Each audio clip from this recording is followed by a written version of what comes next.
aggressive siya. Para siya misis ko, aggressive eh. Joke lang. Baka for the misis ko yun eh. Pero nakabili na ako, wala ka na magagawa. Ang first owner nun, isa ring celebrity. Dapat naka-discount pa ako ng 200 eh. Kaso lang, ayaw ni Kenji. Barat si Kenji. Gusto ko mas pogi pa ako eh. Ha! Kaya ang motor ni Kenji. Thank you so much Kenji. Ganda ng pick up po. Sakto sa ako to. Ito, subukan natin tong XSR 155 na naka-remap kung talagang lumakas ah.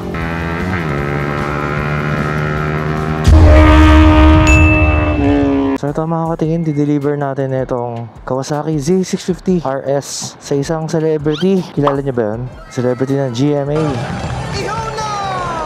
Ito na ang ating fast talk. Handa ka na ba, Jason? Lights off or lights on? Lights off! So chocolate! Abay, naman! Kompleto na, may aux light, may crash guard, 6K Odo. So malapit lang naman. And then swap kami sa bike niya. Tapos yung motor na gamit niya ngayon ay ang first owner nun, isa ring celebrity. Yan, female celebrity ang first owner ng motor niya. So, nakaka-excite dahil nakakarating na rin yung ating mga bikes sa mga celebrities at yung ating page. So right away, sarap gamitin itong RS. Lambot na po, nakapal, tapos smooth na smooth. And then upright riding position.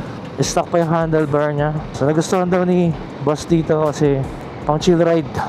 Siguro kung ako lang ang masusunod, tatanggalin ko lang tong windscreen kasi parang nakakasira ka naman ng forma.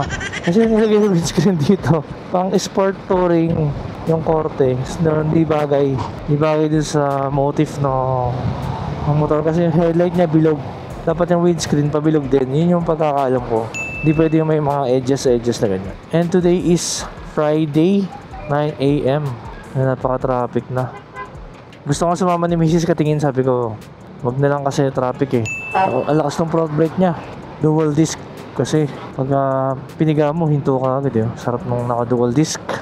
Singit-singit, padali lang. Hindi naman siya ganun kabigat. Yun yung lamang ng mga 2-cylinder na nakeds. Pagiging lightweight, nimble, lalo yung seat height niya, hindi siya sobrang taas.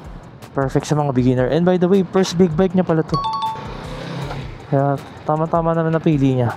Isa sa mga best big bike to para sa mga beginner. Tapos pang long ride, no? Maganda sa mga RS series ng Kawasaki. Lahat malalambot ang upuan at makapal. Siyempre 650cc kahit 2-cylinder lang. Ang ganda ng torque. Mayroon talaga siyang power to overtake. Ang lamang nito sa mga 400, for example Z400, ganyan.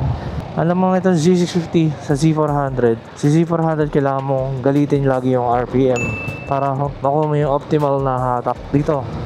O, tipiga pa lang, ando na eh. Kaya mas, in return, mas matipid to sa gas kaysa kay Z400 or kay Ninja 400.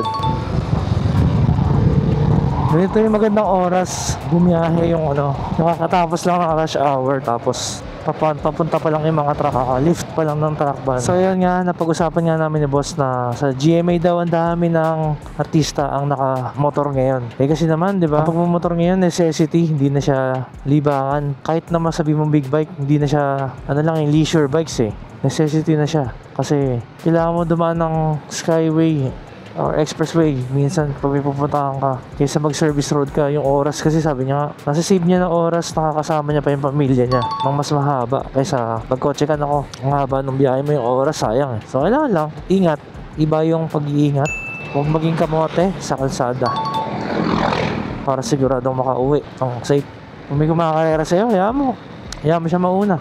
Huwag mong patulan kasi wala namang trophy, wala namang regalo pag nauna ka, di ba? Pag naunahan mo. Tsaka maganda rin sa pagmumotor, yung isa lang ang motor na ginagamit mo, na ma-master mo siya. Pag palipat-lipat ka ng motor, makakabaliw. Promise. Kasi minsan nag-iiba yung controls, nag-iiba yung handling, nag-iiba yung shifting.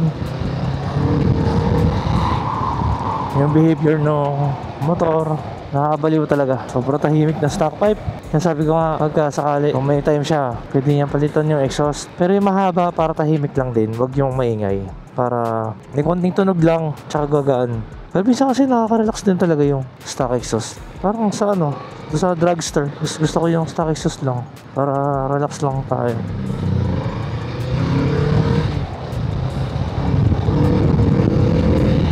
Ganda ng pick up oh. Sakto sa all around riding to. Ito yung resulta na magiging taga Fairview, no? Talaga master mo lahat ng mga shortcut dito eh. Lahat ng dadaanan mo na sobrang traffic. Iwasan mo lang yung pagliko tapos preno. Mahirap. Delicate yun. Sarap din talaga yung minsan eh. Chill ride lang. Kahit yung mga looban, kaya pa rin. Tsaka hindi siya mainit. Kahit na kanina pa tayo nata-traffic at mabagal ang takbo natin. Hindi mainit. Kagandahan ng mga 2-cylinder na lalo Kawasaki, no? Very good yung kanyang heat management. Although yung temp natin ngayon ay nasa 4 out of 6. Pero wala akong nararamdamang init. Init ng araw, ramdam ko. Medyo mahaba yung suspension travel niya kumpara mo sa mga, for example, mga Z650 na sport naked. Ito kasi RS Retro Sport. Tama ba? Yung pamili ng RS, feeling ko yun. Retro Sport RS. Kasi pang retrohan siya eh. Cute din yung side mirror niya, bilog na bilog oh. Diba? Kailangan kasi pagka rounded headlights na retro, kailangan bilog din yung mga accessories niya. Yun yung mga nakikita ko eh. Hindi naman tayo expert sa mga retro, pero yung nakikita ko kailangan parang proportion. Okay. Kailangan mo ng power, meron siyang power. Ganda rito, dami puno oh. Lalaki. Hindi mainit. No? Kasama natin si Boss Jason Gansa. Ito yung napili ko talaga kasi nga unang-una yung komportable. Alam mo kasi tumatanda na rin tayo. Dapat naka-discount pa ako ng 200 eh. Kaso lang ayaw ni Kenji. Barat si Kenji. Hindi, madali pong kasosyo po si Kenji. Sabihin nyo lang tapos hindi niya pipilitin kung maganda yung motor kung saan ka komportable. Yun ang gusto po niya. Sabi niya nga sa akin, pag may bala ka ulit na astig na motor na pogi, pwede mong swap, pwede mo i-trade yan. Ganyan po kabait po si Kenji. Kaya ito napili ko yung Z650 RS na kung saan nga po. Gusto ko na magpalit ng motor kasi ito yung akin, itong XSR ko. Kasi pogi na ako dito eh. Gusto ko mas pogi pa ako eh. Ha! Yung motor ni Kenji. Yan. Thank you so much Kenji. Yan. Kumbaga big bike na. Parang hindi rin ako nag-big bike eh. Parang XSR lang din yung gamit kasi mabait ito eh. Yung nasubukan ko yung isa, yung Triumph na malaki, aggressive siya. Para siya misis ko, aggressive eh. Joke lang. Baka for the misis ko yun eh. Pero nakabili na ako, wala ka na magagawa. Hindi, dito lang siya. Takot pa siya eh. Lapit lang. Dito lang, nung ATM. First big bike mo to? Yes, first big bike ko. Tapos, kailan ka nagsimula magmotor? Ito nga, nagmamotor na rin ako 2020. Tapos, yun, kung alam mo yung mga Krypton, yung one down, back, babalik, bawas ka, yung ganon. Yung mga Krypton na Yamaha, yun, doon ako nagsimula.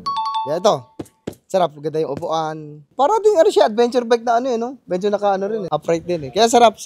Kaya, pero okay naman sa akin to. Ito lang yung pinag-isip ko. Tapos, dagdag lang angas yung yung exhaust lang. Para naririg, medyo tahimik eh. The best. Kaya ako sa inyo po, sa big bike po na madali silang makakausap yung mag-asawa, si Kenji tsaka ang misis niya. Bibigyan niya sa inyo yung komportable kayo motor. Tapos yung abot kaya naman na nyo. Thank you so much and sana mag-upgrade ako sa inyo ulit. Thank you. Congrats, first big bike. Ito na, sibot na tayo. Nag-selfie na siya. Ito na yung XSR. Ito naman natin. So meron siyang aux light. May slider. Slider niya haba eh. Yung papers inipit lang natin dito. Ayan, sana di mahulog. Parang big bag na rin yung taas ng seat height niya. 4,000 odo. Maka first gear. Yun. Kasi son. Kaya, makakapanibago. Pero in fairness magaan siya. Pag nag-sniper talaga, ganda sa XSR 155. Yung makina niya, same sa sniper. Kaya malakas talaga. Para sa 155. Tsaka R15, same din sila ng engine. Feeling ko yung chassis nito parang same din sa R15.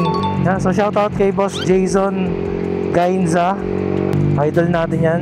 Parang nakatakot ako sa papeles Pakuli pa rin. So yung dati sinabi ko, ma-vibrate ang XSR nung una kong sa sinakyan review natin way back 2020. So ang nagpa-vibrate pala sa kanya is yung stock exhaust. Pero hindi naman siya sobrang vibrate or dahil nasanay lang ako sa for big bike kasi tayo dati, for mga inline 4. Nasanay tayo sa hindi pa vibrate. Pero syempre, kumpara mo sa mga ibang bike gaya ng mga 2 to 3 cylinder, 2 to 4 cylinder, mas less vibration. Pero to, okay naman, ganda, sarap ng hatak. Lakas, sarap ng hatak. Naka-remap na pala to. So pag naka-remap, mas mataas ang RPM. Pero ganda talaga ng makina ng sniper, willing na willing siyang ma-rev hanggang lagpas pa ng red line, lalo pag naka-remap na. Saka matibay yung makina niya. Lalo to, R15 engine, malaki yung radiator, ganda ng cooling system. Hindi yata kasi kasya sa sniper yung ganitong radiator kasi pang malalapad na mga body.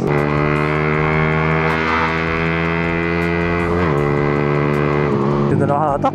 Nakaka-enjoy yung pa yun na lang, mali yung placement, malayo, tapos ginanon. Hindi ko alam bakit, siguro dahil nag-drive nakaganyan, nakadapa. Ang hirap ng preno lang. Ayusin natin pag uwi.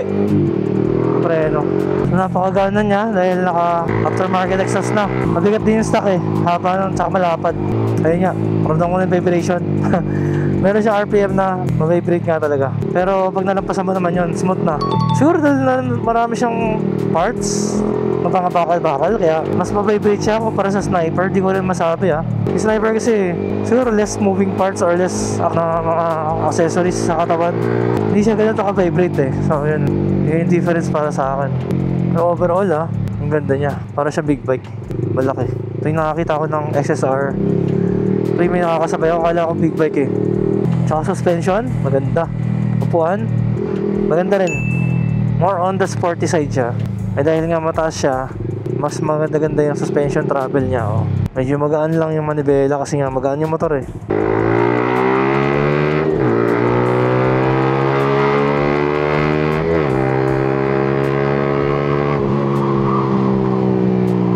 Malakas. Sasagad mo yung RPM eh. So hanggang ano eh, 11,000 RPM oh, grabe. So alam ko mas malakas ang makina ng mga R15 XSR kaysa sa Sniper kasi mas mabigat sila eh. So, yun oh, taas ng RPM. Gulit ako, 11,000 RPM. Eh yung mga big bike nga na 2 cylinder, nagawa na lang eh, hanggang 10,000 lang. Tinalo niya pa. May mga konting signs of usage lang siya, pero hindi naman siya dahil ng aksidente. Kasi ano, matte finish kasi ito eh. So gasgasin talaga. Yung ganitong mga colorway. So kailangan magaan lang yung ano mo. Hawak mo sa manibela po. Minsan kasi napapagrip tayo eh. Kailangan loosen up your arms and yan, loosen up. Sanay kasi ako sa big bike. Sa big bike kasi dahil nga mabigat, kahit na medyo matigas yung ano mo, yung braso mo, stable pa rin siya. Pag magagaan, kailangan talaga mas loosen up yung braso. And po sa mga interesado sa big bikes, matanggap tayo ng swap and financing bukod sa cash. Basta mag-PM lang po kayo sa page natin, Katingin Bikes, sa AFP page. So yun, nakaganda na maingay, no? Alam nila na parting ka. So yun, sabihin ko na ba yung first owner nito? So nakapangalan nga pala to, first owner po ng bike na to is si Miss Katrina Halili. O, di ba? Na-swap natin kay Idol Jason Gainza. Tapos ang first owner si Katrina Halili. O, diba? At sa mga interesado po sa mga motor, message lang kayo sa page natin, Katingin Bikes. Ito, subukan natin tong XSR 155 na naka-remap kung talagang lumakas ah. Subukan natin.